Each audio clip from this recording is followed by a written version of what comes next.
آج کی جو کتاب ہم نے پڑھنی ہے وہ کون سی کتاب ہے؟ گنتی کی کتاب، دا بک آف نمبرز اسے کہتے ہیں۔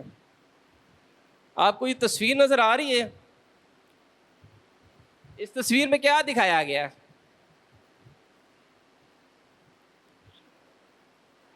ولڈرنیس، بیابان دکھایا گیا ہے نا، کہ کچھ لوگ کھڑے ہیں اور بیابان دکھایا گیا ہے، ولڈرنیس۔ یہ بیسیکلی پکچر ڈالنے کا مقصد بھی یہی تھا کہ آپ کو اس بات کا اندازہ ہو سکے کہ یہ کتاب جن واقعات کو بیان کرتی ہے ان کا زیادہ تر تعلق جو ہے وہ ولڈرنیس یا بیابانی واقعات سے ہے۔ اس کتاب کے اندر زیادہ واقعات وہ درج ہیں جو واقعات اسرائیل کے ساتھ بیابان میں وقوع پذیر ہوئے تھے۔ یہودی اور مسیحی روایت کے مطابق گنتی موسیٰ کی چوتھی کتاب ہے، یعنی اس نے جو لکھی ہیں کتابیں اس میں سے چوتھی جو کتاب ہے وہ گنتی کی کتاب ہے، جو اسرائیل کے بیابانی سفر کی تاریخ سے متعلق واقعات کو بیان کرتی ہے۔ یعنی ایک رائٹر اسے برج بھی کہتا ہے۔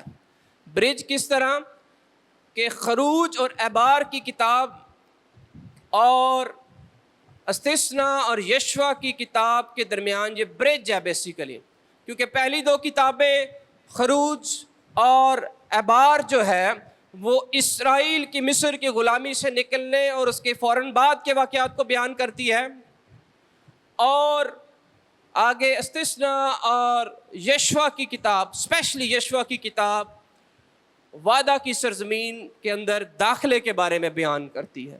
تو یہ جو درمیانی کتاب ہے یہ درمیانی سفر کو اور ان کے ساتھ کیا کیا واقعات ہوئے اس کے بارے میں ایک برج ہے، یعنی نکلنے اور وعدہ کیے ملک میں داخل ہونے کے درمیان جو برج ہے یہ گنتی کی کتاب ہے۔ یہ کتاب ایک تاریخی مدت کو قلم بند کرتی ہے، یعنی ایک چھوٹی سی مدت کو ایک قلم بند کرتی ہے۔ پیدائش کی کتاب کی طرح بہت سے سالوں کی تاریخ نہیں اس میں لکھی گئی، اس میں صرف 38 سالوں کی تاریخ، 38 سال اور تقریباً 9 ماہ کی تاریخ اس کے اندر ہے، یعنی کہ جو 40 سالہ بیابانی سفر تھا اس میں سے جو 38 ایئرز کی تاریخ ہے، ہسٹوریکل ایونٹس ہیں، وہ ہمیں اس کتاب کے اندر نظر آتے ہیں۔ جغرافیائی طور پر یہ کتاب اسرائیل کے سینا، دشت سینا کے بیابان میں قیام سے شروع ہوتی ہے۔ سینا سے موآب کے میدانوں تک کے سفر کے بارے میں بتاتی ہے۔ Moab was very near to the land of Canaan, Moab بڑا قریب تھا کنعان کے، اور موآب میں پہنچ جانا اس بات کی نشانی تھی کہ اب وہ ملک کنعان کے اندر داخل ہونے کے بہت زیادہ قریب ہیں۔ تو یہ بیسیکلی سینا کے بیابانوں میں جو اسرائیلی ٹھہرے ہوئے تھے اس کے واقعات کو بیان کرتی ہے، پھر ان کے خروج کو، وہاں سے چلنے کو، سینا سے موآب کے میدانوں تک کے سفر کے بارے میں بتاتی ہے، اور پھر موآب میں ہونے والے واقعات کو بیان کرتی ہے۔ پھر جب یہ موآب میں انہوں نے ڈیرے لگائے تھے وہاں پر بھی مختصراً ان کی تاریخ، ہسٹری جو ہے وہ بیان کرتی ہے۔ اچھا جی، اس کے ٹائٹل کے بارے میں ہم دیکھیں۔ آپ کو پتہ ہے بائبل کی بہت سی کتابیں ایسی ہیں جو بغیر ٹائٹلز تھیں، اوریجنل ڈاکیومنٹس کے اندر یہ بغیر ٹائٹلز کی تھیں، لیکن جب ہفتادی ترجمہ ہوا، ہفتادی ترجمہ کون سا ہوتا آپ بتائیں گے؟ میں کافی دفعہ بتا چکا ہوں یہاں پر۔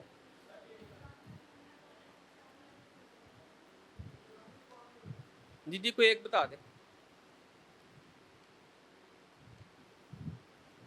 کون سا ہوتا ہے یہ؟ سیپٹوجینٹ یا پرانے عہد نامے کا گریک ترجمہ، یونانی ترجمہ۔ اس ترجمے میں اس کتاب کو نام ارتھموئی دیا گیا تھا۔ ارتھموئی گریک نیم ہے جس سے آگے، گریک ورڈ ہے جس سے آگے نمبرز انگلش میں لفظ آیا ہے، یا تعداد یا گنتی، نمبرز، عدد، شمار اس کو کہتے ہیں، وہاں سے یہ لفظ آیا۔ ٹائٹل اس کا نمبرز یا گنتی، یا کیتھولک بائبل میں اس کو عدد کہا گیا ہے۔ کیوں یہ دیا جاتا ہے؟ کیونکہ اس کے اندر دو بڑی مردم شماری ہوئی ہیں، ان کا ذکر ہمیں اس کتاب میں ملتا ہے۔ ایک کتاب کی شروع میں بڑی مردم شماری ہوئی ہے، اور ایک کتاب کے آخر میں ہمیں نظر آتا ہے کتاب کی ہمیں مردم شماری جو نظر آتی ہے۔ گو کہ چھوٹی مردم شماریاں بھی اس کے اندر ہیں، لیکن یہ جو دو مین بڑی مردم شماریاں ہیں، ان کی وجہ سے اس کتاب کو نام گنتی یا نمبرز دیا گیا ہے۔ اگر آپ عبرانی متن دیکھیں گے تو اس میں اس کتاب کا نام، یہ جو میں نے انورٹڈ کاماز میں لکھا ہے، بیابان میں، ان دا ولڈرنیس ہے، یعنی کہ چونکہ یہ ولڈرنیس کے واقعات کو پیش کرتی ہے تو اس لیے عبرانی متن اس کو جو نام دیتا ہے وہ ولڈرنیس دیتا ہے۔ یہ کتاب اسرائیل کی ایک نسل کے خروج کی نسل جسے کہا جاتا ہے سے شروع ہوتی ہے، اور اگلی نسل فتح کی نسل کے ساتھ ختم ہو جاتی ہے۔ اب خروج کی نسل کیا ہے اور فتح کی نسل کیا ہے؟ آپ کو پتہ ہے کہ جو نکلے تھے مصر کی غلامی سے، اسرائیلیوں میں سے، خدا نے کہا تھا وہ داخل نہیں ہوں گے۔ پلان تو تھا کہ وہی داخل ہوں گے، لیکن بعد میں جب انہوں نے خدا کی نافرمانی کی، اور ایک نہیں ایک سے زیادہ دفعہ کی، تو خدا نے پھر کیا کہا کہ یہ وعدہ کی سرزمین میں داخل نہیں ہوں گے۔ خدا نے کہا تھا یہ سب نسل ختم ہو جائے گی۔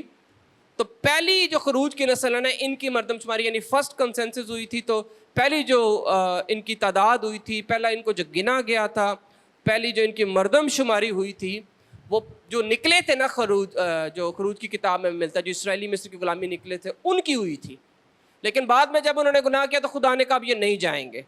اس لیے پھر جب وہ ان 40 سالوں کی تاریخ میں جب وہ مر گئے سارے، تو جو نئی نسل آئی تھی اس کی کنعان میں داخلے سے پہلے دوبارہ گنتی ہوئی تھی، تو وہ سیکنڈ مردم شماری کہلاتی ہے، جس کو فتح کی نسل بھی کہتے ہیں، جنہوں نے اس لینڈ کو فتح کیا تھا۔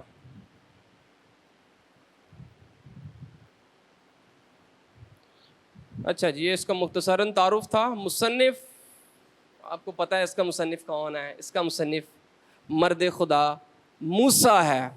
لیکن جس طرح میں نے آپ کو پچھلی بتائی تھی ابار کی کتاب کی، اس پر ڈیبیٹ نہیں ہے، اس کو مان لیتے ہیں سارے کہ وہ موسیٰ کی کتاب، لیکن گنتی کی کتاب پر ڈیبیٹس ہیں۔ ماڈرن اسکالرشپ بھی اس پر اعتراض، کئی جو آزاد خیال طبقے ہیں، لبرلز ہیں، وہ کرتے ہیں کہ یہ کتاب موسیٰ نے نہیں لکھی یا آدھی لکھی ہے یا کچھ حصے لکھی ہیں، کیونکہ اس کتاب کے 5ویں باب سے اگر آپ اسٹڈی کریں تو آپ کو ملے گا کہ جو کاہن تھے نا وہ بھی لکھ رہے تھے، ان کی بھی لکھائی کا ہمیں ذکر نظر آتا ہے۔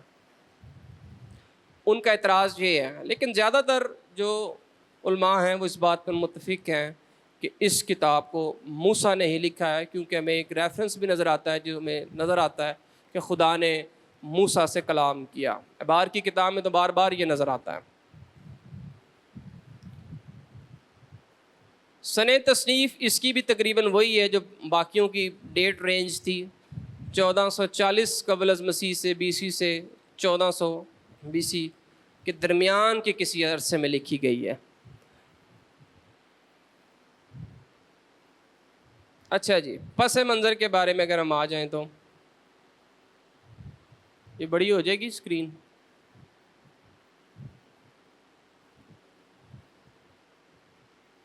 چلے اچھا جی، بیک گراؤنڈ کے بارے میں، گنتی کی کتاب 38 سالوں اور 9 ماہ کی تاریخ پر محیط ہے۔ ابتدائی عبرانی تاریخ میں اس مدت کو بیابانی آوارگی بھی کہتے ہیں، یہودیوں کی تاریخ میں اس کو بیابانی آوارگی بھی کہتے ہیں۔ یہ کچھ ٹائم لائن ہے کہ جب وہ مصر کی غلامی سے نکلے ہیں، ان کے ریفرنسز اور ان کی ٹائم لائن یہاں پر آپ کے سامنے بیان کی گئی ہے۔ جب وہ نکلے ہیں سب سے پہلے، یہ کرونالوجیکل ایونٹس ہیں، یہ اگر آپ کو فنگر ٹپس پہ یاد ہو جائیں گے تو پرانا عہد نامہ آپ کو ایک تاریخی طور پر یاد ہو جائے گا کہ پہلے یہ واقعہ ہوا، پھر یہ ہوا، پھر یہ ہوا، پھر یہ ہوا. یہ آپ کے لیے آسانی ہو جائے گی. اگر آپ اس چارٹ کو یاد کر سکتے ہیں تو ضرور کریں. میں نے یہ سننا تو نہیں آپ سے چارٹ، لیکن آپ کی اپنی انڈرسٹینڈنگ کے لیے، آپ کی اپنی مدد کے لیے، تاکہ آپ کو پرانے عہد نامہ کے واقعات جو ہیں وہ تسلسل میں اور ہسٹوریکلی ایونٹس کے اندر آپ کو یاد ہو جائیں. مصر کی غلامی سے نکلے ہیں پہلے ماہ میں، پھر تیسرے ماہ میں یہ جب پہنچے ہیں کوہ سینا پر پہنچے ہیں، ریفرنسز بھی ساتھ ساتھ لکھے ہوئے ہیں. پھر اسی ماہ میں، تیسرے ماہ میں، یعنی کہ خدا اپنے آپ کو سینا پر ظاہر کرتا ہے. پھر دوسرے سال میں خیمہ اجتماع کی کمپلیشن ہے. پھر جو کہ آج کی کتاب بیان کرتی ہے مردم شماری ہے کہ مین ٹو نمبر اسرائیل، ان کی نمبرنگ کی جائے. یہ نمبرنگ کیوں کی جاتی تھی یہ بھی میں آپ کو اگلی سلائیڈز میں بتاتا ہوں کہ کیوں مردم شماری کی جاتی تھی. پھر ان کا سینہ سے نکلنا ہے ملک کنعان تک. مجھے یہ بتائیں کنعان اور جروسلم میں کیا فرق ہے؟ وعدہ کی سرزمین میں خدا نے کہا تھا میں تجھے ملک کنعان میں لے کر چلوں گا. وعدہ کی سرزمین جو ہے ملک کنعان کہلاتی ہے. اور ہمیں نظر آتا ہے کہ وہ آگے جروسلم، یروشلیم ہی کو بہت زیادہ آگے امپورٹنس دی گئی ہے. تو یہ ایک ہی ہے یا فرق ہے؟ کبھی غور کیا ہے؟ بیسیکلی جو کنعان ہے نا، یہ ایک براڈ رینج ہے، بہت بڑا علاقہ ہے، جس میں لبنان، آپ کا جارڈن، آپ کا فلسطین، اسرائیل، یہ پرانے سارے جو اس مڈل ایسٹ کے علاقہ جات ہیں یہ آتے ہیں سارے. جو جب انہوں نے فتح کر لیا تھا کنعان اسرائیلیوں نے، تو جو جروسلم تھا نا اسے انہوں نے کیپٹل سٹی قرار دیا تھا. صحیح ہے؟ تو کنعان ایک بڑا علاقہ ہے، یروشلیم اس کا کیپٹل سٹی ہے. لیکن بعد میں پھر جب جنگیں ہوئیں، بعد میں جب ادوار چلے تو پھر آپ کو پتہ ہے کہ الگ الگ یہ ملکوں میں تقسیم ہو گئے، اور صرف جو لینڈ آف اسرائیل ہے وہی خدا کا سینٹر مقام لینڈ جو ہے وہ رہ گیا تھا. پھر قادس میں یہ پہنچتے ہیں، سینا سے نکلتے ہیں، ان کا پہلا سٹے وہاں پر ہوتا ہے. 40ویں سال پہنچتے ہیں، دوسرے سال نکلتے ہیں، اور یعنی کہ 38 سالوں میں انہوں نے یہ سفر کو کور کیا. حالانکہ جیوگرافی کو اگر آپ پڑھیں تو یہ اتنا دور سفر نہیں تھا. ٹھیک ہے، اتنا دور سفر نہیں تھا، بلکہ یہ گھومتے چلے جا رہے تھے کیونکہ یہ خدا کے نافرمان ہو چکے تھے. پھر ہمیں ہارون کی ڈیتھ اور 30 دن اس پر جو رونا دھونا ہے وہ نظر آتا ہے. پھر مواب سے یہ نکلتے ہیں اور اس طرح کنعان تک داخلہ یشوع کے پہلے باب میں ہمیں نظر آئے گا. اچھا جی، آگے بڑھیں تو پھر ہمیں اس کا مقصد، وجہ تحریر اور پرپس کیا ہے، پیغام کیا ہے اس کتاب کا. اس کتاب کے پیغام میں 2 چیزیں اہم ہیں.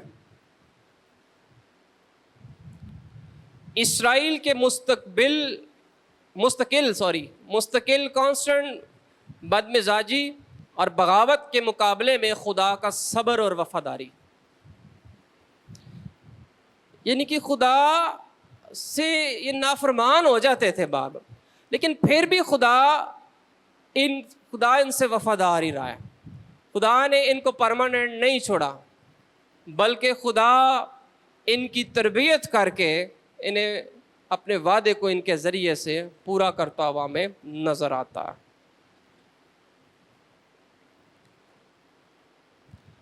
پھر اس کتاب میں اسرائیل کے خدا کی فطرت اور کردار کا بھی انکشاف ہوتا ہے. وہ بھی یہاں پہ میں نے آگے لکھا ہوگا کردار کے بارے میں. خروج کی کتاب کی طرح اس کتاب میں بھی خدا کی، یہاں پر خروج کی جگہ اعبار ہونا چاہیے تھا، اعبار کی کتاب کی طرح اس کتاب میں بھی خدا کی پاکیزگی پر زور دیا گیا ہے، لیکن اس کے ساتھ خدا کی ذات کے اور پہلوؤں پر بھی روشنی ڈالی گئی ہے، جیسے کہ بیابانی تجربے نے اسرائیل کو یہوہ خدا کے بارے میں اور بھی بہت کچھ سکھایا، جس میں خدا کی ذات کا صبر ہے، وہ صابر ہے، صبر کرتا ہے، مہیا کرنے والا ہے۔ جو سینا کا بیابان ہے، یہ ون آف دا آپ کہہ لیں کہ ٹفیسٹ اور بہت زیادہ مشکل بیابان اسے کہا جاتا ہے، اس سینس میں کہ یہاں پر جو زندگی گزارنا یا سروائیو کرنا انتہائی مشکل ہے۔ کیوں؟ اس کی جغرافیہ، اس کے حالات، اس کا انوائرمنٹ انتہائی ٹف ہے، اس کی کنڈیشنز۔ یہاں پر کچھ دن زندگی گزارنا مشکل ہے، اور ایک اتنے بڑے کراؤڈ کو یہاں پر رکھنا اور رہنا انتہائی ایک امپاسبل چیز لگتی ہے۔ لیکن خدا نے میریکلسلی طور پر اسرائیل کو یہاں پر سروائیو کروایا۔ خدا نے ان کو خوراک بھی مہیا کی، کھلایا پلایا خدا نے۔ جب پانی نہیں ہوتا تھا، خدا نے پانی بھی ان کو مہیا کیا، یعنی خدا نے ان کو مرنے نہیں دیا۔ جو مرے ہیں وہ خدا سے نافرمانی کی وجہ سے مرے ہیں۔ انسٹنٹ ڈیتھ ہمیں نظر آتی ہے اس کتاب کے اندر، انسٹنٹ۔ خدا فوری سزا بھی دیتا ہے، گو کہ کئی جگہوں پر اس نے صبر بھی کیا ہے، سارے اسرائیل کو نہیں مارا، لیکن جو گناہ کرتے تھے وہاں پر خدا انسٹنٹ ججمنٹ بھی لے کر آتا تھا۔ یہ ہمیں تھوڑا سا پرانے نامے میں زیادہ نظر آتا ہے انسٹنٹ ججمنٹ، اور نئے نامے میں کم نظر آتی ہے، لیکن نئے نامے میں بھی انسٹنٹ ججمنٹ ہوئی ہے۔ انسٹنٹ ججمنٹ ہوتی ہے نا نئے نامے میں، فوری خدا سزا دیتا ہوا نظر آتا ہے۔ 4 سے 5 واقعات ایسے ہیں جو ہمیں اس طرف اشارہ کرتے ہیں۔ انسٹنٹ ججمنٹ آئی، انانیہ اور سفیرہ کے واقعے میں آ گئی۔ پھر پاک شراکت کے حوالے سے لکھا ہے کہ بتیرے سو بھی گئے، جو درست طریقے کے ساتھ، درست طریقہ کیا ہے یا وہ الگ ڈسکشن ہے کہ جو نہیں لیتے غیر مناسب طریقے سے، وہ بھی سو بھی گئے، یعنی وہ بھی انسٹنٹ ہمیں ایک ججمنٹ نظر آتی ہے کہ انہوں نے ٹھیک طریقے سے صحیح حالت میں اس مناسب طور سے پاک شراکت نہیں لی، وہ سو گئے۔ پھر ہمیں ہیرودیس نظر آتا ہے مال کی کتاب کے اندر، وہ بھی انسٹنٹ اس کی ڈیتھ نظر آئی۔ تو یہ واقعات ہمیں نظر آتے ہیں جو ہمیں فوری ججمنٹ کے حوالے سے نظر آتے ہیں۔ تو یہ خدا خود ہی جانتا ہے یہ بھید، بعض اوقات وہ انسٹنٹ ججمنٹ بھیج دیتا ہے، بعض اوقات وہ صبر بھی کر لیتا ہے۔ ہمیں پرانے نامے میں بھی نظر آتا ہے، نئے میں بھی، لیکن پرانے نامے میں فوری ججمنٹ زیادہ آتی تھی۔ اب خدا تحمل کرتا ہے، اور اسکالرز لکھتے ہیں اب خدا کو اپنے بیٹے کا خون نظر آتا ہے، اس لیے خدا کم جگہوں پر ہمیں ایسے نظر آتا ہے کہ ججمنٹ فوری کرتا ہے۔ اچھا جی، شفاعتی دعاؤں کا جواب دینے والا ہے۔ یہ اس لیے بھی بچ جاتے تھے کیونکہ موسیٰ ان کے لیے انٹرسیسری پریئرز کے لیے کھڑا ہو جاتا تھا، سفارش کرتا تھا ان کی خدا سے۔ بعض خدا کہتا تھا کہ بس اب بس، پھر موسیٰ جو ہے وہ کہتا تھا خداوند ریکویسٹ کرتا تھا، اور خدا اپنے بندہ کی۔ موسیٰ کے بارے میں نا آج بڑی بابرکت بات پڑھ رہا تھا، میں غور کر رہا تھا، ایسے ہی بائبل پڑھ رہا تھا، تو موسیٰ کے بارے میں خدا کہتا ہے کہ جو خدا کے نبی ہوتے ہیں، ایک جگہ پر خدا کہتا ہے، غالباً مریم ہوتی ہے اس سے، کیا تم نہیں جانتے کہ جو نبی ہوتے ہیں خدا ان سے رویا میں بات کرتا ہے، اور لیکن میں موسیٰ سے روبرو بات کرتا ہوں، یعنی خدا اس کو بتا رہا ہے کہ موسیٰ بہت زیادہ میرے قریب ہے۔ خدا کہتا ہے کہ اس سے میں روبرو باتیں کرتا ہوں۔ اس سے ہمیں نظر آتا ہے کہ موسیٰ کس قدر خدا کے قریب تھا تو خدا اس کی مان بھی لیتا تھا۔ بہت بار اس نے اسرائیل کو بچا بھی لیا ہے، سفارش کر کے، خدا سے دعا کر کے۔ پھر وہ انصاف کرنے والا خدا ہے، ججمنٹس آئیں بھی۔ بنی کورہ نے انسٹنٹ ججمنٹ وہاں پر آ گئی تھی، زمین پھٹ گئی، ہلاک ہو گئے۔ اور پھر یہاں پر انگلش میں لفظ یوز ہوتا ہے یہوہ از اے جیلس گاڈ۔ جیلس گاڈ کن معنوں میں خدا جیلس گاڈ ہے؟ یہ کوئی وہ انسانی جو ہم اسد کہتے ہیں وہ نہیں، یہ کس معنوں میں بات ہو رہی ہے؟ یعنی غیر معبودوں کے حوالے سے بات ہو رہی ہے۔ خدا یہ پسند نہیں کرتا، از اے جیلس گاڈ، کہ آپ کسی اور کی عبادت، کسی اور کی پرستش کریں۔ تو اس کانٹیکسٹ میں پرانے عہد نامہ میں خدا کو یہ کہا جاتا ہے کہ ہی از اے سم ہاؤ جیلس گاڈ، کیونکہ وہ باقی ساری باتیں برداشت خدا کرتا ہوا نظر آتا ہے، لیکن ایک گناہ ایسا ہے جو کہ خدا نہیں قبول کرتا، اور وہ کیا ہے؟ غیر۔ آپ کو داؤد کی زندگی کی خاص بات پتہ ہے؟ داؤد کو کیا کہا گیا ہے کہ وہ کیا تھا؟ خدا کا، خدا کیا کہتا ہے کہ دل کے موافق مل گیا۔ اس کا مطلب کیا ہے کہ بڑا پسندیدہ خدا کا بندہ ہے، خدا کو بڑا پسند تھا۔ لیکن ہم دیکھتے ہیں اس کا بیٹا جو سلیمان تھا، خدا نے ہیکل اس سے بنوائی، ہے نا؟ پسندیدہ وہ تھا، ہیکل خدا نے اس سے بنائی۔ میرا سوال یہ ہے کہ داؤد خدا کا پسندیدہ کیوں تھا؟ تو داؤد کی زندگی اور سلیمان کی زندگی پڑھیں، یعنی بتانے کا میرا مقصد یہ ہے کہ ہیکل جو ایک بڑا شاہکار ہے یہودیت کے اندر، وہ خدا نے سلیمان سے بنوایا، اس سے نہیں بنوایا تھا، حالانکہ پسندیدہ تھا۔ خدا نے کہا تھا تیرے ہاتھ سے بڑا خون بہا ہے، تو نہیں بنائے گا۔ ایک بڑا خاص چیز جو میں داؤد کے کریکٹر کے اندر نظر آتی ہے، وہ کیا نظر آتی ہے؟ اس نے پوری زندگی یہوہ خدا کی ہی پرستش کی ہے۔ گناہ دونوں نے کیے ہیں، دونوں کی اگر آپ زندگی پڑھیں نا تو سن نظر آئیں گے آپ کو۔ تو ایک اسکالر لکھتا ہے اولڈ ٹیسٹامنٹ کا کہ داؤد کا جو گناہ ایک نظر آتا ہے، حالانکہ خدا کتنے قریب تھا، جب اس نے ایک سپاہی کی بیوی کو بھی لے لیا تھا، تو ایک سینس میں وہ بڑا گناہ وہ کہتا ہے کہ نظر آتا ہے۔ گناہ تو خیر گناہ ہے، گناہ میں ڈویژنز نہیں ہیں، لیکن پھر بھی خدا نے اس کو کیوں کہا کہ یہ میرے دل کا پسند؟ کیونکہ اس نے پوری زندگی، انسان ہوتے ہوئے سے گناہ تو ہوئے، لیکن اس نے عبادت اور پرستش یہوہ خدا کی ہے۔ جبکہ سلیمان جو تھا، وہ آپ کو پتہ نا، غیر اب جو اپنی بیویوں کے پیچھے لگ کے وہ اور معبودوں کی پرستش بھی اس نے کرنا شروع کر دی تھی۔ سٹرینج ایک بات آپ کو بتاؤں کہ میں جب پڑھ رہا تھا ایک دفعہ یہ کتاب، سلیمان کی زندگی پڑھ رہا تھا، تو سلیمان کو نظر بائبل میں یوں آتا ہے کہ وہیں پر اس کی جب یعنی اسی حالت میں وہ ہو گیا، اور بائبل کہتی ہے کہ پھر اس کی وہ مطلب ختم ہو گیا، اس کی سٹوری کلوز ہو جاتی ہے۔ میں نے یہ بڑا سوچا، سمجھنے کی کوشش کی کہ ہم سلیمان کو یہ بائبل اتم بڑا درجہ دیتے ہیں اور کہتے ہیں کہ مرد خدا، یہ بہت سے ٹائٹلز دیتے ہیں، لیکن ہم دیکھتے ہیں کہ وہ تو اسی حالت میں اس کا چیپٹر کلوز ہو جاتا ہے۔ تو کیا اس نے کوئی توبہ کی یا نہ کی؟ پھر ایک اسکالر نے میری رہنمائی کی، اس نے بتایا کہ پھر جو وائس کی کتاب، اسی کے جب اس کا دل تبدیل ہوا اور اس کو پھر یاد خدا کی آئی، تو پھر اس غم اور اس آپ کہہ لیں کہ پچھتاوے میں اس نے پھر وہ بک لکھی تھی۔ ہسٹوریکلی اس نے خدا کی طرف واپس لوٹ آیا تھا۔ تو گنتی کی کتاب خاص تاریخی مقصد کو پیش کرتی ہے، جو کہ مصر سے نکلنے کے بعد ابتدائی عبرانی تجربات کو بیان کرتی ہے۔ اس کتاب کا جو تھیولوجیکل پرپز ہے وہ یہ ہے کہ خدا کے ابتدائی عملی کاموں کو قلم بند کرنا جو اس نے اسرائیل کے عہد کے بعد کیے تھے، یعنی کووننٹ باندھنے کے بعد اس کووننٹ کو پورا کرنے کے لیے خدا نے جو پریکٹیکل کام کیے تھے، ابتدائی پریکٹیکل کام کیے تھے، وہ ہمیں اس کتاب کے اندر نظر آتے ہیں۔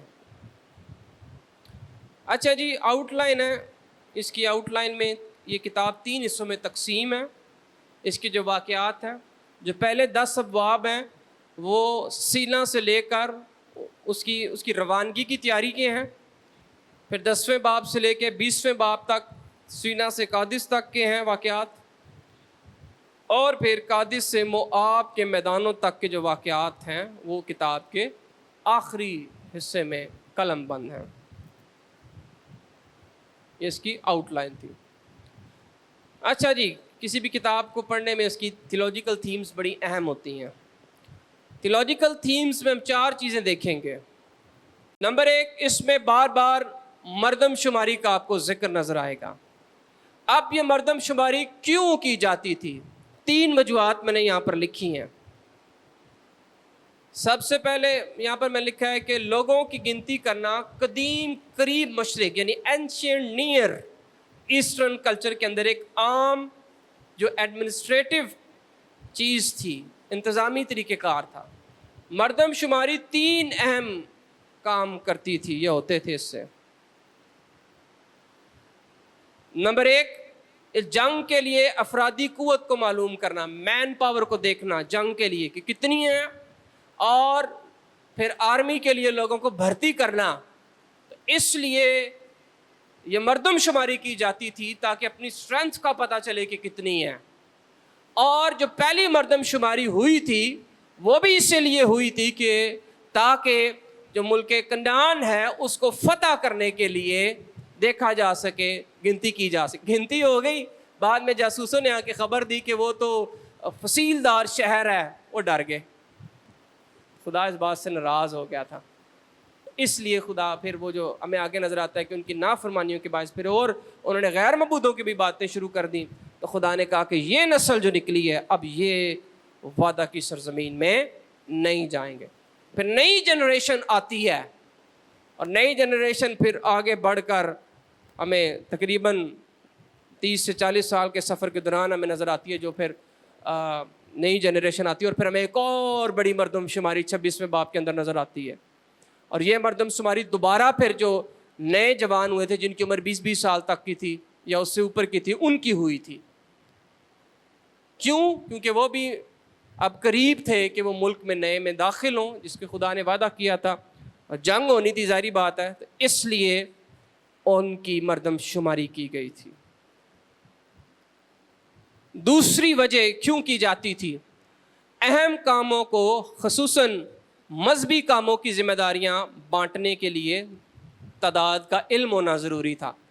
ان کی مردم شماری الگ ہوئی تھی, اور جو لاوی ہوتے تھے ان کو خدا الگ ہی رکھتا تھا, زمین دینے کے حوالے سے بھی, ان کے حصوں کے حوالے سے بھی, اور ان کی بھی الگ, کیونکہ خدا نے ان کی ڈیوٹیز لگانی ہوتی تھی.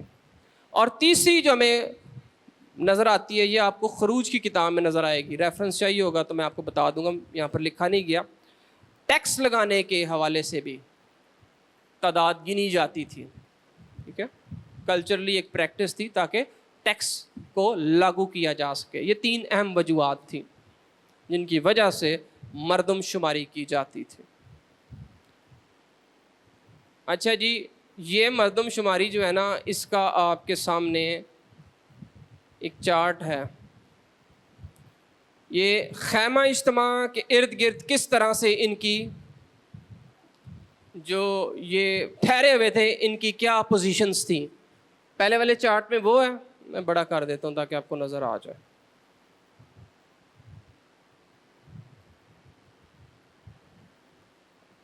پہلے والا جو اوپر والا چارٹ ہے وہ میں یہ بتاتا ہے کہ کس طرح سے یہ ٹھہرے ہوئے تھے قبیلے, 12 قبائل. اور ٹرائبز مارچنگ جو لکھا ہوا ہے وہ یہ ہے کہ ان کی کس سیکوینس کے ساتھ انہوں نے موو کرنا شروع کیا تھا.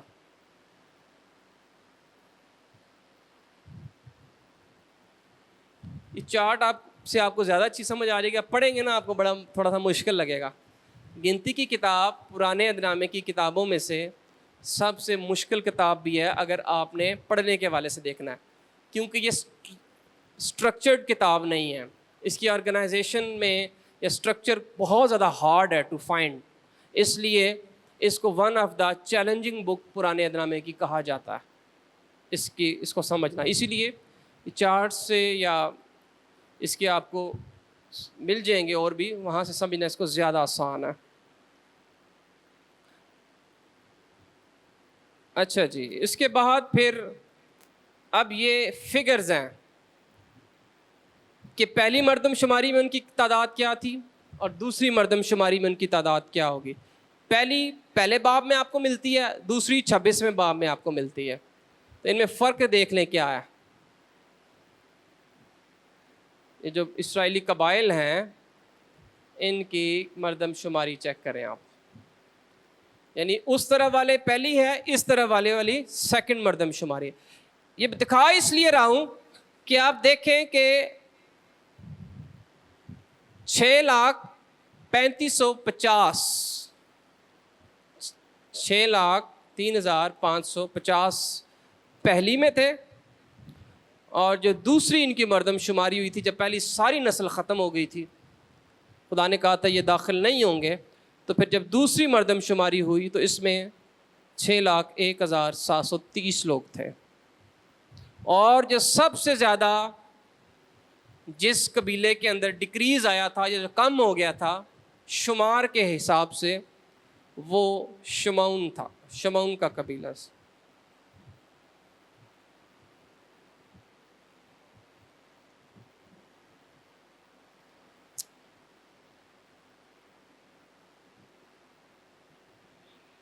دوسری اہم تھیم یا مضمون جو اس کتاب کا ہے وہ خدا کی طرف سے آزمائش ہے جو کہ ان لوگوں پر آئی ہے.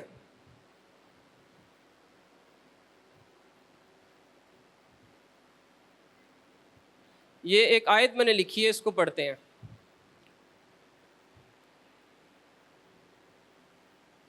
سب حکموں پر جو آج کے دن میں تجھ کو دیتا ہوں تم احتیاط کر کے عمل کرنا تاکہ تم جیتے اور بڑھتے رہو, اور جس ملک میں خداوند نے تمہارے باپ دادا سے قسم کھائی ہے تم اس میں جا کر اس پر قبضہ کرو, اور تو اس سارے طریق کو یاد رکھنا جس پر ان 40 برسوں میں خداوند تیرے خدا نے تجھ کو اس بیابان میں چلایا, تاکہ وہ تجھ کو عاجز کر کے آزمائے اور تیرے دل کی بابت دریافت کرے کہ تو اس کے حکموں کو مانے گا یا نہیں. ان 40 برسوں میں خداوند تیرے خدا نے تجھ کو اس بیابان میں چلایا تاکہ وہ تجھ کو عاجز کر کے آزمائے, ٹھیک ہے, اور تیار کرے اس بات کے لیے تاکہ تیرے دل کو دریافت کرے کہ تو اس کے حکموں کو مانے گا کہ نہیں. تو خدا نے کم دنوں کا سفر اتنے سالوں میں اس لیے کر دیا, یہ آزمائش ان پر اس لیے آئی خدا تاکہ ان کو عاجز کرے, ان کے آزمائے جانے میں خدا ان کو تیار کرے وہ اس کے حکموں کو مانے. یہ تھیم ہمیں صرف اسی کتاب میں نہیں, آگے بھی نظر آتی ہے, نئے نامے میں, پرانے نامے میں بھی, نئے میں بھی نظر آتی ہے. آزمائش خدا اپنے لوگوں کی کرتا رہا ہے, اور اس کا ریزن ہے, اس کا ریزن یہ ہے, اس کے ڈیفرنٹ ریزنز ہیں کہ بعض اوقات گناہوں کی وجہ سے آ جاتی تھی آزمائشیں, اور بعض اوقات خدا آپ کو کسی چیز کے لیے تیار کر رہا ہوتا تھا, اس لیے خدا آپ کو آزمائشوں میں ڈالتا تھا.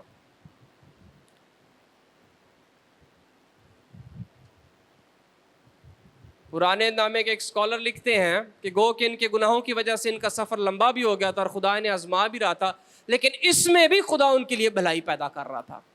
بھلائی کیا پیدا خدا ان کے لیے کر رہا تھا کہ ان 40 سالوں میں کنانیوں نے ملک کو آباد کیا, وہاں پر جو ہے ان کے بڑے بڑے درخت لگائے, یعنی انہیں بڑھایا پھلایا, ان درختوں کو پھلوں تک لے کر آئے, انہوں نے بڑے بڑے گھروں کو تعمیر کیا. یعنی وہ رائٹر کہتا ہے کہ ان 40 سالوں میں خدا نے اسرائیل کے لیے ایک ڈیولپ ملک تیار کروایا, اور انہوں نے وہ پھل, ان درختوں کا پھل کھایا جن کو کبھی انہوں نے اگایا ہی نہیں تھا, یعنی محنت ہی نہیں کی تھی, اور ان گھروں میں رہے, ان بلڈنگز میں رہے جن پر انہوں نے محنت کی ہی نہیں تھی. یعنی خدا نے ان 40 سالوں میں بھی گو کہ خدا آزما رہا تھا, لیکن اس کے عوض خدا نے ایک پازیٹیو چیز جو ہمیں نظر آتی ہے خدا کی ذات کی, اس ٹائم میں وہ ملک جو ہے ان اپنے لوگوں کے لیے کیا کر دیا تھا, آباد کروا دیا تھا. جسے وہ بیٹا بنا لیتا ہے پھر اس کی تربیت بھی کرتا ہے, خدا آزمائش بھی کرتا ہے. تیسری چیز کلچر سے ریلیٹڈ ہے, تیسری جو تھیم ہے کہ خدا کا مکاشفہ انسانی ثقافت میں, in human culture, revelation of God in human culture. تو دو چیزیں ہیں اس میں جو میں نے لکھی ہیں یہاں پر, کہ خدا بعض اوقات کلچر والی چیزیں استعمال کر کے بھی لوگوں کو اپنا حکم اور قانون اور اپنا آپ ان پر ظاہر کرتا, اور بعض اوقات خدا کلچر سے باہر لے کر بھی ان سے اپنی مرضی پوری کرواتا. دونوں چیزیں خدا کرتا ہے. ہم یہ نہیں کہہ سکتے خدا کلچر کا استعمال ہی نہیں کرتا, ہم یہ بھی نہیں کہہ سکتے کہ خدا ہر بار ہی کلچر کا استعمال کرتا. بعض اوقات وہ کلچر میں ہو کر کام کرتا ہے. مثال کے طور پر آپ کو دینے لگا ہوں مثال, آپ کو اس کتاب میں پناہ کے شہروں کا ذکر ملتا ہے. اگر کوئی قتل کر لیتا تھا تو وہ پناہ کے شہروں میں بھاگ جاتا تھا, ان کے لیے الگ مختص خدا نے کہا تھا کہ وہ رکھنا. لاویوں کے شہروں میں سے 6 شہر ایسے تھے جو خدا نے کہا تھا کہ تو پناہ کے شہر کے طور پر الگ رکھنا. تو جو پناہ کے شہروں میں چلے جاتے تھے وہ بچ جاتے تھے, سیف رہتے تھے جب تک وہ اس کے اندر رہتے تھے. تو یہ جو پناہ کے شہر ہیں یہ شریعت دیے جانے سے پہلے بھی اینشینٹ نیئر ایسٹرن کلچر کے اندر, قوموں کے اندر موجود تھے, اور وہاں پر جو کہ جرم لوگ کرتے تھے ان کو وہاں پر بھیج دیا جاتا تھا, جو کہ اثر و رسوخ والے لوگ ہوتے تھے. تو کلچرلی یہ پریکٹس پہلے تھی، لیکن خدا نے اپنے لوگوں کے لیے اور ڈیفائن کر کے اسپیشلی ان لوگوں کے لیے ٹھہرا دی کہ اگر کسی سے قتل ہو جاتا ہے، خون بہہ جاتا ہے، یعنی کہ کلچر کو استعمال کرتے ہوئے خدا نے وہ پریکٹس جو پازیٹیو تھی وہ ان کی زندگیوں کے اندر جاری رکھی. اور بہت سی پریکٹسز ایسی تھی جو کہ خدا نے ان کی بند کروا دی، جیسے کہ غیر معبودوں کی عبادت اور پرستش میں وہ لوگ آتے جاتے تھے تو خدا نے ان کو بلاک کر دیا کہ یہ کلچر بے شک تمہارا ہے، لیکن اس سے چونکہ خدا کی ذات کی تقدس خراب ہوتا ہے تو خدا نے انہیں روک دیا کہ نہ جائیں. ضروری بات یہ ہے کہ خدا کے عہد کی فرما برداری اور پاکیزگی کے لیے بعض اوقات ہمیں کلچر سے ہٹ کر بھی اقدام اٹھانے پڑتے ہیں. ہمیں باؤنڈ نہیں ہونا پڑتا. اگر کلچر کہہ رہا ہے لیکن خدا کہہ رہا ہے کہ آپ کرو اور کلچر ہمیں سٹاپ کر رہا ہے تو بعض اوقات ہمیں اس سے ہٹ کر کلچر سے باہر جا کر بھی وہ اقدام لینے پڑتے ہیں. چوتھی اور آخری جو ہمیں تھیم یا مضمون اس کتاب کے اندر نظر آتا ہے وہ ہمیں بلعام کے واقعات نظر آتے ہیں. اس کے بارے میں بھی بڑی ڈیبیٹس ہوتی ہیں. خیر یہ واقعہ جو ہے، یہ واقعات جو ہمیں اس سے ریلیٹڈ نظر آتے ہیں، یہ کیا تھا کہ جب وہ موآب کی سرزمین کے قریب تھے اور اس کے بعد انہوں نے کنعان میں داخل ہونا تھا، اسرائیلیوں کی مشہوری بڑی تھی کہ ان کا خدا انہیں جہاں جاتے ہیں فتح دے دیتا ہے. تو ان کا روب، ان کا جو خوف تھا نا، وہ قوموں میں کہیں نہ کہیں وہ بے شک مانتے تھے یا نہیں مانتے تھے، تھا ضرور کہ جب یہ لڑائی کرتے ہیں تو ان کا خدا ان کی مدد کرتا ہے. تو موآب کا جو بادشاہ تھا اس نے بلعام جو کہ نبی تھا اس سے بلوایا کہ وہ اسرائیل پر کیا کر دے، قرض کر دے، لعنت کرے. تو ہمیں یہ واقعات بتاتے ہیں کہ خدا وعدوں کا پورا کرنے والا خدا ہے اور اپنے لوگوں کی حفاظت کرتا ہے. آپ کے بیک اینڈ پہ جتنے مرضی کاؤنٹر اٹیکس ہو رہے ہو، روحانی عالم میں جو مرضی سپٹنگ ہو رہی ہو، کچھ بھی ہو رہا ہو، بدروئیں کام کر رہی ہیں، جادو ٹونے کے اثرات ہو رہے ہیں، یہ واقعہ ہمیں یاد دلاتا ہے کہ خدا اپنے لوگوں کی حفاظت کرتا ہے. جو مرضی ہو جائے، جتنے بڑے مرضی لوگ آ جائیں، God is protector of his people.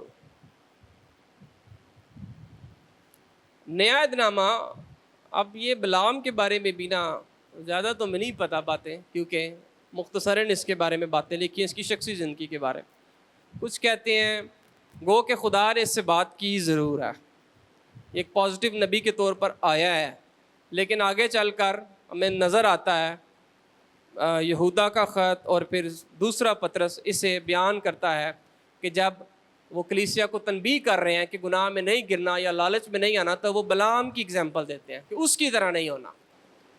وہ اس کو ایک وکڈ پروفٹ کے طور پر پیش کرتی ہے نیا عہد نامہ، کیونکہ اس میں پھر بعد میں نظر آتا ہے کہ لالچ اس کی زندگی کے اندر آ گیا تھا. اچھا، بلعام کے سارے واقعات میں نا، یا ہم جلتی جھاڑی والا واقعہ بھی دیکھیں، ایک چیز مجھے بڑی بابرکت لگتی ہے، خدا اپنے مقاصد کے لیے آپ کو استعمال کر سکتا ہے، آپ کتنی بھی کمزوری کی حالت میں کیوں نہ. اگر وہ جلتی جھاڑی میں سے بول سکتا ہے تو آپ اپنی کیپیبلٹیز پہ نہ کریں کہ ہوگا تو میں پھر خدمت کروں گا. اگر وہ جلتی جھاڑی میں سے بول سکتا ہے، وہ آپ کو بھی اپنے جلال کے لیے استعمال کر سکتا ہے. صرف آپ کی کمٹمنٹ کی ضرورت ہے. اور یہاں پر بلعام کے واقعات میں خدا ایک جانور کے ذریعے سے بھی ہمیں کلام کرتا ہوا، بات پہنچاتا ہوا نظر آتا ہے. ایک چیز میں سوچتا ہوں، یا مجھے جو میرے لیے ایک تھی کہ میں اس کو تلاش کروں، کہ بلعام جو ہے وہ یہودیوں میں سے نہیں ہے، غیر یہودی نبی ہے. اور پرانے چلے نئے نامے کو تو ہمیں اسٹائل سمجھ آتا ہے یسوع مسیح کی صلیب کے بعد. اس وقت ایسا کیوں تھا کہ خدا ایک غیر قوم کے نبی سے کلام کر رہا تھا اور اس کو بلایا گیا تھا کہ قرض کر؟ اس کا مطلب یہ ہے کہ اگر وہ قرض ان کے اندر اس کو اگر بلایا گیا تھا تو اس دور کے اندر یہ بات تھی کہ بلعام جو کہتا ہے وہ ہو جاتا ہے، اگر برکت دیتا ہے تو برکت ہو جاتی ہے، لعنت دیتا ہے تو لعنت ہو جاتی ہے۔ اس کے لیے بھی علماء کے دو خیال پائے جاتے ہیں، کیونکہ تاریخی بات ہے، ہم کوئی کنکلوژن نہیں دے سکتے۔ کچھ کہتے ہیں کہ اس کا جو سورس تھا وہ ڈیمن تھا، اور یہ علوم کے ذریعے سے لوگوں کے حال احوال بتاتا اور ان پہ پروفیسیز کرتا تھا۔ کچھ کہتے ہیں کہ خدا اپنے مقاصد کے لیے کسی کو بھی استعمال کر سکتا ہے، گو کہ ہمیں اس کے اصل اوریجن کے بارے میں بائبل نہیں بتاتی کہ اس کا اصل اوریجن کیا تھا۔ بس اتنا ہی پتہ ہمیں کہ یہ غیر یہودی نبی تھا۔ موابی کون تھے؟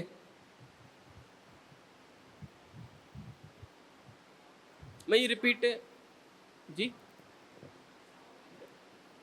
عیساؤ کی فیملی۔ یہ بلعام جو ہے یہ کیا واقعی نبی تھا؟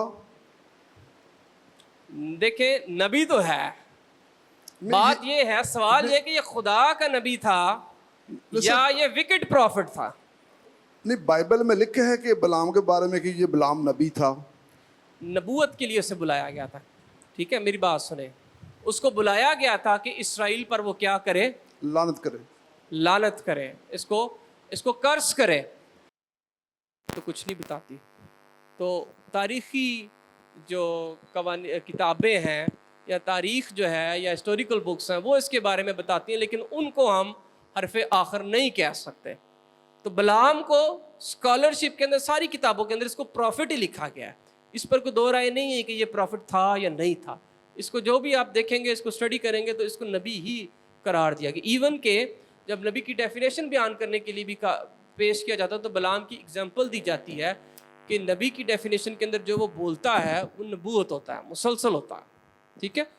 تو مجھے نہیں پتا اس کا سورس کیا تھا، میں نے تلاش کرنے کی کوشش کی کہ اٹ واز فرام گاڈ اور اٹ واز فرام اس کا پیگن کانٹیکس تھا، لیکن خاموش ہے بائبل اس کے بارے میں۔ جب بائبل خاموش ہے میں کوئی فائنل ورڈ نہیں دے سکتا کہ یہ کون تھا۔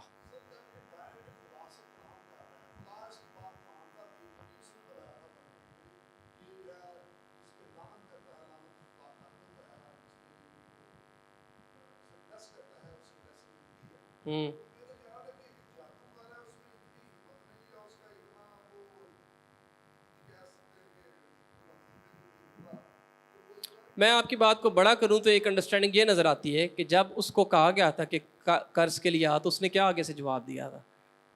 اس نے تھوڑا ٹائم لے کر اس نے کہا، خدا سے اس نے مشورت کرنے کے، تو جس سے ایک نشان لگتا ہے کہ ہو سکتا ہے یہ خدا کا تھا۔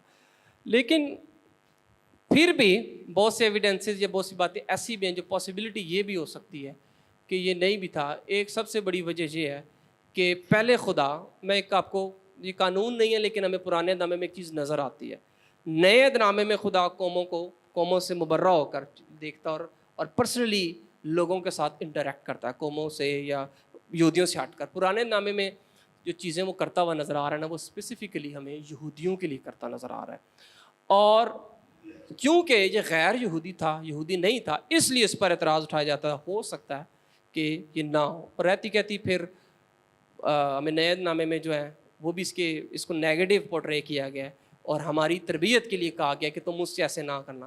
تو اس سے لگتا ہے کہ شاید یہ ہو، پر پھر بھی ہم اس کو فائنل نہیں کہہ سکتے کہ یہ کون تھا، کیونکہ زیادہ اس کے بارے میں لکھا نہیں گیا۔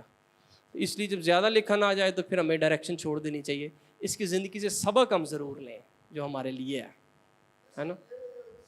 ضروری بات بلعام کے بارے میں یہ ہے کہ خدا اس سے کلام کر رہا تھا، ہو سکتا ہے پاسبلٹی ہو کہ وہ خدا کا نبی ہو، لیکن چونکہ میں اس بات کو زیادہ اس لیے بھی فوقیت نہیں دیتا کیونکہ آگے نیو ٹیسٹمنٹ جو ہے وہ کچھ اور، پطرس کا خط وہ بتاتا ہے۔ دوسری بات یہ ہے کہ وہ غیر یہودی تھا، اس لیے ایک نا یہ واقعات جو ہے نا انٹر لنکڈ ہیں پرانے نامے سے نئے نامے تک۔ تو پھر ہمیں نظر آتا ہے کہ خدا اس سے کلام کر بھی رہا ہے، تو میں اس کو یوں لیتا ہوں کہ خدا اپنے مقاصد کے لیے بہت سے لوگوں کو پرانے نامے میں بھی نئے نامے میں بھی استعمال کرتا آیا ہے، ٹھیک ہے، لوگوں کی نجات کے لیے یا ان کو سیو کرنے کے لیے یا اپنے مقاصد کے لیے۔ اولڈ ٹیسٹمنٹ میں تو خدا کرتا آیا ہے استعمال۔ خیر اس کو پھر پرسنل بھی ہم دیکھیں گے، ہم آگے بڑھتے ہیں، اور آخری سلائیڈ ہے یسوع مسیح اس کتاب میں کیسے نظر آتا ہے؟ لال بچیا میں نے پچھلے ہفتے آپ کو بتا دیا تھا، میں نہیں بتاؤں گا، ٹائم اوور ہو رہا ہے۔ پیتل کا سانپ، آپ کو پتہ ہے یسوع مسیح نے خود اس بارے میں کہا ہے، پیتل کے سانپ کو اپنی صلیبی موت سے تشبیہ دی۔ سوال یہ آتا ہے کہ سانپ کو کیوں یسوع مسیح سے تشبیہ دی جاتی ہے؟ تو یاد رکھیں یہ پیتل کا سانپ ہے جس میں ڈنگ نہیں تھا۔ یسوع مسیح کی اس طرح سے تشبیہاً یہ اس پر پورا اترتا ہے کہ یسوع مسیح بطور انسان تو دنیا میں آیا لیکن اس کی ذات کے اندر گناہ نہیں تھا، ڈنگ نہیں تھا۔ اس طرح سے ہم اس ٹائپولوجی کو دیکھ سکتے ہیں۔ پھر بلعام کی جو آخری پیشن گوئی ہے، آپ کو پتہ ہے اس پیشن گوئی میں بھی یسوع مسیح کے بارے میں بیان کیا گیا ہے، یسوع مسیح کے بارے میں پوائنٹ کیا گیا ہے۔ یہ آپ دیکھ سکتے ہیں اس کی آخری پیشن گوئی میں، وہاں پر بھی نظر آئے گا۔ اور پھر آخری پناہ کا شہر جو ہے وہ بھی ہمیں یسوع مسیح کے بارے میں پیش کرتا ہے کہ جو کوئی سزاوار یا جس نے گناہ کیا ہوتا تھا، قانون توڑا تھا، جب وہ اس میں پناہ کے شہر میں بھاگ جاتا تھا تو وہ بچ جاتا تھا اور وہ سیف ہو جاتا تھا۔ اسی طرح جب انسان گناہ کرتا ہے اور خداوند یسوع مسیح کے پاس آ جاتا ہے تو وہ بھی کیا ہو جاتا ہے؟ بچ جاتا ہے، رہائی پاتا ہے۔ ٹھیک ہے جی، تو یہاں پر ہمارا لیکچر جو ہے وہ ختم ہو جاتا ہے۔ میرے خیال سے 7 سوالات آپ نے کر لی ہیں، تو پھر بھی پیش گوئی کی ہے، یہ آپ کو اس کی آخری پیش گوئی میں الفاظ نظر آ جائیں گے یعقوب کے۔ یہ میں آپ کو بھی ریفرنس دے دیتا ہوں، میرے پاس لکھا ہوا ہے، میں نے سلائیڈ پہ نہیں لکھا لیکن نظر آئے گا۔ یعقوب کی نسل کے بارے میں وہ آگے ستارے کے بارے میں بات کرے گا، جس کی آپ پھر انٹرپریٹیشن پڑھیں گے تو وہ یسوع مسیح کی طرف ہمیں اشارہ کرتا ہوا نظر آتا ہے۔ جی اگلا سوال۔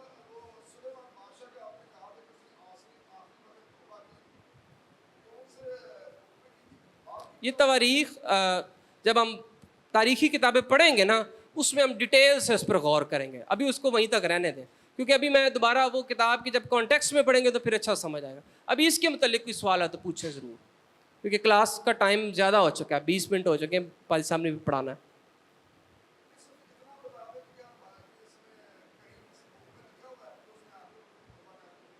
نہیں بک میں نہیں، میں نے کہا آپ کو لکھا ہے، میں نے آپ کو بتایا تھا ایک اسکالر نے میری رہنمائی کی ہے، میرے الفاظ پر غور رکھیں۔ میں نے کہا تھا کہ کسی عالم کی کتاب سے میری رہنمائی ہوئی اور اس نے یہ لکھا کہ سلیمان، کیونکہ میں اس وجہ سے پریشان تھا کیونکہ مجھے جواب نہیں مل رہا تھا کہ اس کی زندگی کے حوالے سے، پھر اس نے اس کو اس کتاب کا کانٹیکسٹ بتایا، ڈائریکٹلی نہیں بائبل میں لکھا ہوا کہ اس نے یہ کتاب لکھی۔